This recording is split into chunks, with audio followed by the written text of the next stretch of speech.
What's going on, guys? So we are at the Funtown RV Party in Dallas, Texas at the AT&T Stadium. This is where the Dallas Cowboys play, and this is a really cool space. They have 130 RVs on the showroom floor, or basically on the football field, and another 150 of them outside. So if you're in the area, this is a great event to visit. They do it every single year.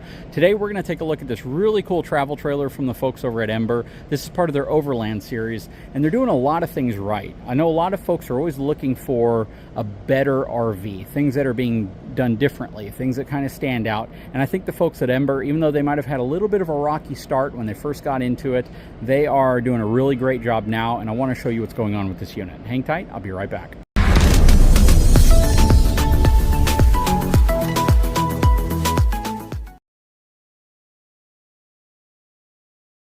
Okay, let's first start by taking a look at the numbers on this unit. So this is going to have a gross vehicle weight rating of 6,575 pounds. Honestly, it's lighter than I thought it would be. This unit actually has a lower gross vehicle weight rating than the Surveyor we have, which is pretty crazy.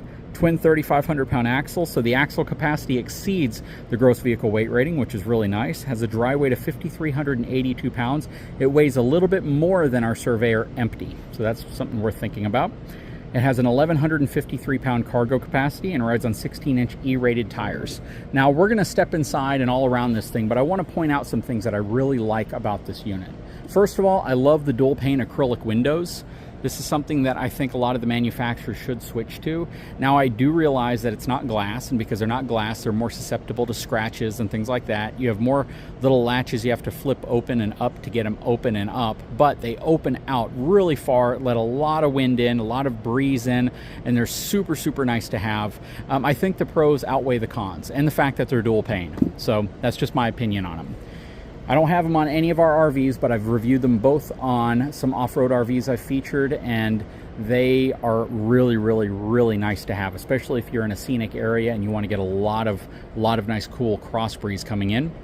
I love the front storage area. Again, where a lot of RV manufacturers kind of go cheap in this area and they just have exposed propane cans with a plastic lid on them. You can see the folks over at Ember have a much better system for your batteries, and then on the other side for your propane. So very nice there. Look at the front. It actually has an adjustable coupler up here. So you can adjust the height of your coupler, has a heavier duty coupler, and you could replace that with an aftermarket coupler very easily. The overall setup here I think is super nice, and nobody's really doing this. This is a rare thing to see.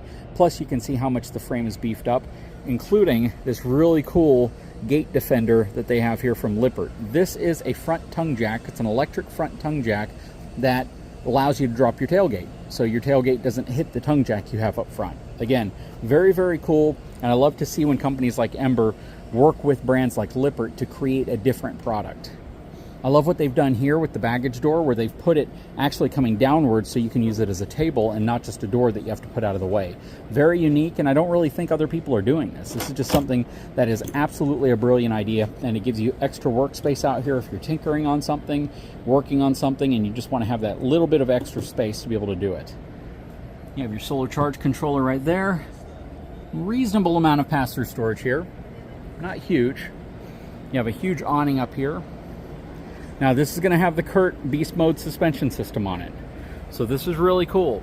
This is a coil-sprung independent suspension system with dual shock absorbers at each location. Goodyear Wrangler tires. It is a relatively heavy setup, so just keep in mind when a manufacturer goes to it, they do know that they're adding mass to their product. Now, this is a perfect example of a brand who has opted to pay for higher-end components on a travel trailer. They've opted to go with the acrylic windows, which are more expensive. They've opted to go with the adjustable front coupler, which is more expensive. They've offered to go with that new gate clearing front tongue jack, including the Beast Mode suspension package, as well as a lot of the upgrades. Look at the stabilization system. This is not your typical stabilization system that you see on RVs. Again, this is a brand that's opted to put more into certain components than other manufacturers do. This is super cool. So you have this storage hatch, which you can load up with stuff, and then you can open up on the inside of the RV to access. I'll keep this open so whenever I open those cabinets, you can see what it looks like. Then you have the really nice Lippert Solid Step XF. This is the extra wide step that you can use to get on board. And this is going to be the Ember 201 FBQ Asdel construction as well. I believe they use Asdel on the inside and outside. You have your shelves here, which look like they all can flip up. Check that out.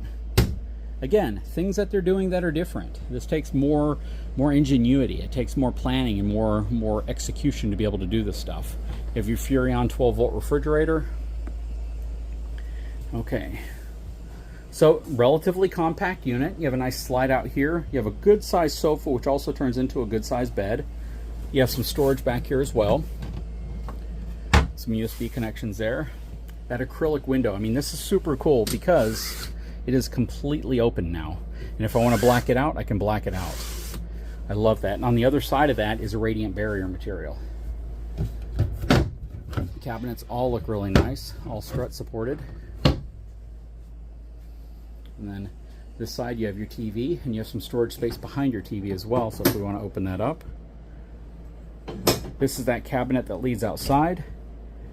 That is a cool way to load up your RV. You just put stuff in there and it's kind of out of the way, and then when you get to where you're going, you unload it from there. That's a brilliant idea. I do believe they could have put soft closing cabinets, but this is one of those areas, again, you have to make a decision. It's a compromise, right? Look at all the stuff they've put underneath here. These have pretty dang affordable prices for what they are, and you then have to decide, do I really need soft closing cabinets if I can save enough money? Are these soft closing drawers? They are soft closing drawers though. Pricing, MSRP is $66,000, sale price of $48,954 with a savings of $17,108. Again, this is probably one of those scenarios where you can look at a unit like this and you can be like, that's actually worth it. This specific one I think is a 2023 model though, so this is a last year closeout model. You may be able to negotiate it even lower if you find some of these. This is a cool unit. I may have actually featured one of these recently. But there's a lot of room, queen size bed, windows all around it, plus you have this beautiful skylight window. Imagine if you're in an area where you can see the sky really well and the stars are out. Very, very cool setup. You have some of your wardrobe storage here. You have some on each side of the bed as well.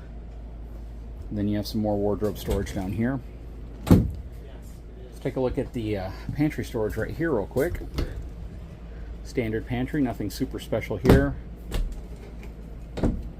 And then your bathroom. It does have the shower miser. Again, another not inexpensive upgrade that they're including on this unit. You have two little towel holders, wardrobe holders, porcelain foot flush toilet. You have your medicine cabinet above the sink. Kind of a cheap plastic sink. But again, it's those compromises I talk about. I'd love to know, what are your thoughts on this unit? What do you think about some of the things you've seen?